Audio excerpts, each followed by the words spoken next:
What's good, everybody? I'm making this video in the same vein as everything I've ever said about Paddy Pimblett. Diego Lopes is a blockhead that is not good enough to touch the belt in this division. He's lost twice to an aging Volkanovski. He's either lost or would lose to all of the contenders coming up in this featherweight division, alright? But let's get into it with the first, the only good things I have to say about Diego Lopes. Credit to my big blockhead man, alright? We can't take away from this guy. He has a big-ass blockhead that is good in certain situations. He has a good chin, good cardio, good power, right? On the bottom, he has good jiu-jitsu, but we'll talk about why that's not really credit. Credit to the negative first power to Lopes. He has weak-ass wrestling defense. He's low-key slow, all right? He has low IQ, no mix-ups, and a super simple game. His striking, 1-2, 1-2-3. I know he hit that fucking spinning elbow on Silva, bro. We're going to talk about that later.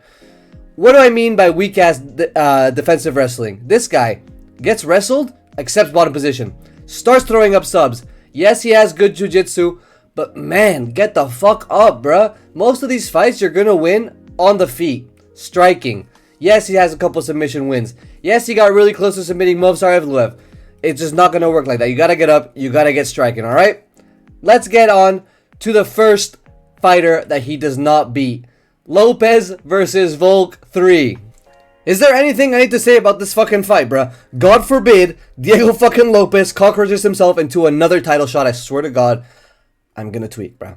The worst part is that even with this third title shot, he'd come in, make one adjustment like he did in the second fight, get countered in the next round by Volk, obviously, just like Volk switches up his game slightly to make that adjustment invalid. And then he just get fucking beat up for the rest of the fight. Eating jabs, absorbing strikes, just getting wrestled. He just stand there aura farming at range and just praying for a big punch to land. That's what it's felt like in these last two Volk fights, bro. If you can't tell, I have a lot of pent up frustration because my dumbass picked fucking Lopes to win that second fight. My logic is like, alright, Lopes is going to have 50 minutes of total cage time against Volkanovski. Bro, there has to be something that lands, right?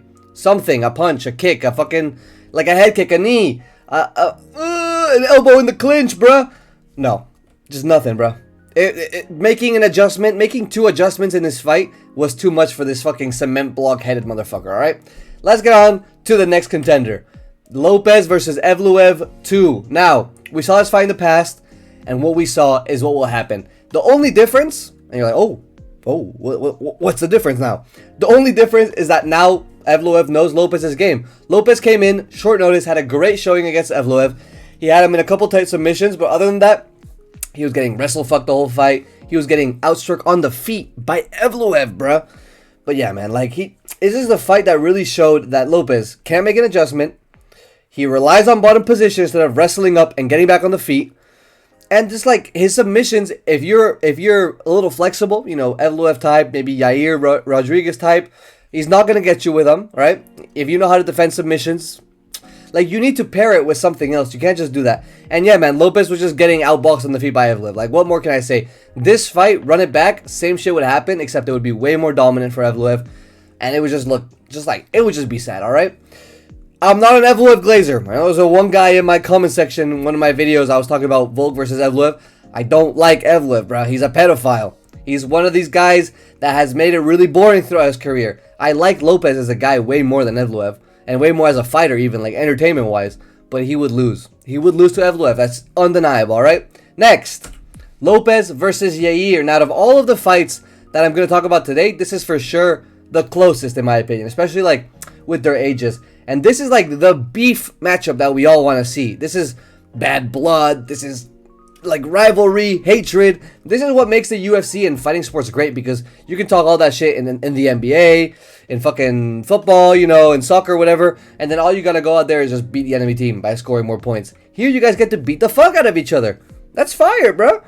Okay, so if it's 3 rounds, in my opinion, Yair will get this fight pretty easily. I think he just, outscore Lopes on the feet. I can't really see Lopes offensively wrestling. That's another thing about Lopes, is that he really relies on his wrestling coming off of mistakes more than like initiating it himself. So yeah, I would just see Yair beating up Lopes on the feet for 3 rounds, maybe 29-28.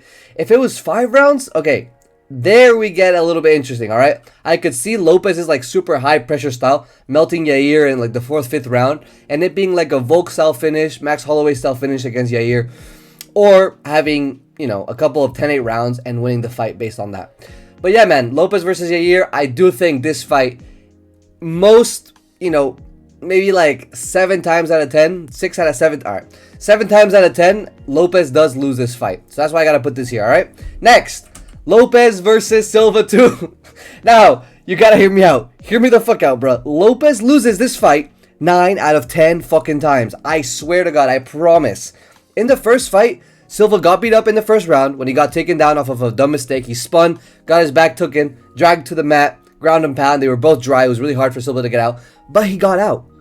He got out of that ground and pound, and that was the worst position, is what his corner was talking about. That was the worst position he could have been in.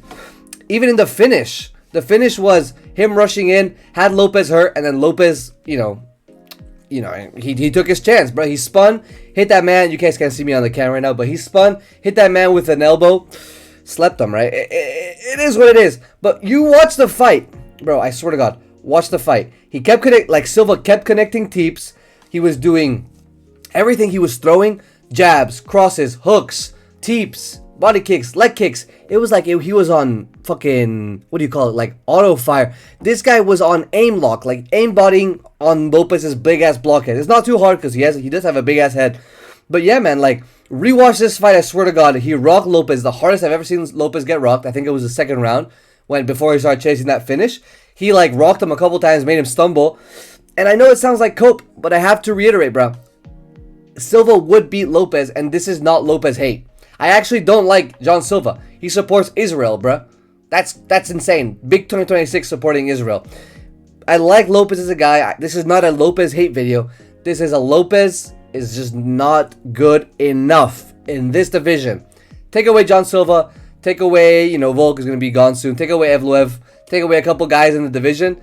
You know, yeah, he'd be champ. But give my grandma wheels, she'd be a bike, alright? Alright, next. Lopes versus Vallejos. Now, Lopes versus Topuria, bro. Who wins? Essentially, this fight would be Diego's chin's his toughest test. This is how good really is Diego Lopes' chin. He'd be getting boxed up on the feet. If you get boxed up by fucking Volk and Silva, you're gonna get boxed up by Vallejos, bro. Outside of Topuria, this is like the best boxing I've ever seen in the featherweight division. And yes, it's better than Max. Yes, it's better than Volk. The combinations in close, up against the fence, the fucking body, head, like. These are things we don't see out of these other fighters, and Vallejos would use all of those tools against Lopes and beat him the fuck up. The only worry I would have against Vallejos is something big. Again, like, this is all that Lopes has against most of these fighters. He's not going to initiate the wrestling. He's not going to, outpoint these guys. Vallejos has the advantage on the feet, advantage in the combos, in the clinch, and yeah, man. Like, what is there to say at this point? Like, he's not going to be making these dumb mistakes that Silva was making in the Lopes fight. He's not going to be spinning for shit. He's not going to be throwing fucking tornado kicks or whatever Silva was doing. Out of all of the guys in this division, right now, I think Kevin Vallejos is the most likely to crack Diego Lopes' chin, alright? Shout out to my Argentinian casual physiotherapist. Love you, buddy. Next, and last of all of the bad matchups, we have Lopes versus Murphy. Now, Murphy versus Lopes, low-key, is just Teemu Volk versus Lopes. It would go the same way, maybe a little closer, maybe a little, maybe Murphy gets chinned a little worse than Volk, but still recovers. Essentially, I just think Lerone Murphy, I was going to say Leon, Jesus Christ. Lerone Murphy is way too clean of a striker. Diego's path is, again, one of these big-ass blockhead punches, or somehow implementing and inventing a takedown, wrestling Lerone Murphy and submitting him. Yes, that is possible. We saw Movsar Evloev was able to very easily out-wrestle Lerone Murphy. However, again, I just, Lopes does it more instinctively as a counter, and he doesn't really do it offensively. So I'd have to pick, unless he changes his style completely, I have to pick Lerone Murphy, man. Just by clean 28-29 decision, maybe 49-46 if it's a 5-rounder. That's what I think about the guys that beat Diego Lopes. Now, who does he actually beat? These guys. Josh Emmett, Patricio Pitbull, Arnold Allen, Aljamain Sterling. Now, I don't really think I have to explain Josh Emmett. He's very hittable. This would be big blockhead versus big blockhead, and at this point in Josh Emmett's career, Unk just don't got it, alright? Patricio Pitbull, fucking buns. Cheeks.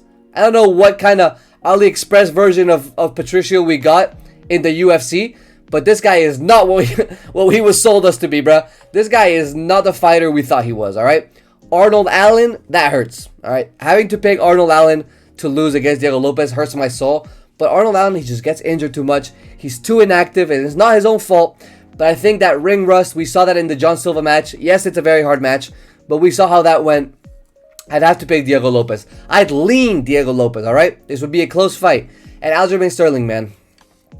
I mean, Diego Lopes is just way stronger. He'd be able to just manhandle Aljamain Sterling. I don't really see this fight on the feet. This is like probably the only fight that Diego Lopes has an advantage on the feet.